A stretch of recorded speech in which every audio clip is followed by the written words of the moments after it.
In Brazil, in the city that's grown to be the third largest on Earth, Ricardo Semler has created what's been called the world's most unusual workplace. Today is a good example. Friday afternoon, maybe half the office is empty. We're not buying time from these people, we're buying talent. His workers set their own schedules and decide among themselves who does what. If they are treated like grown-up people, they react like grown-up people.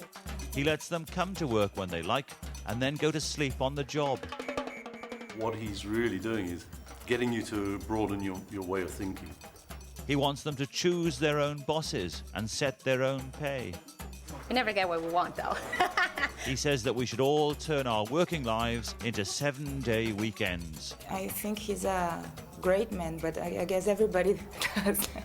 Nothing that he's doing is revolutionary. It's very old stuff, actually. But what is revolutionary is that he's actually doing it. These days, Semco turns over £100 million a year.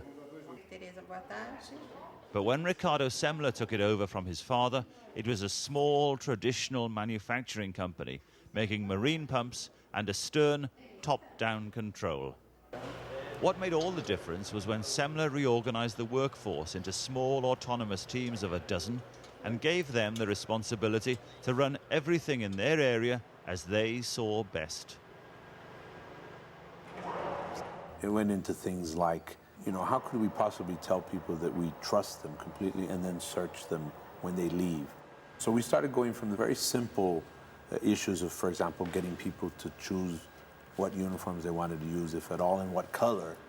We went from there, and I think we started with all the very small things as symbols, but then people started saying, well, but if we can choose our own this and that, why can't we choose what time we work? And slowly we started going to a process which said that we applied a tool, let's say, a mental tool to everything, which was really what we called the 3 whys, which was to ask 3 whys in a row about everything, and almost nothing stands up after that. When you say, why are we wearing suits and ties? And people say, so we'll look more like each other. And we say, why do we want to look more like each other? And these things suddenly start going away.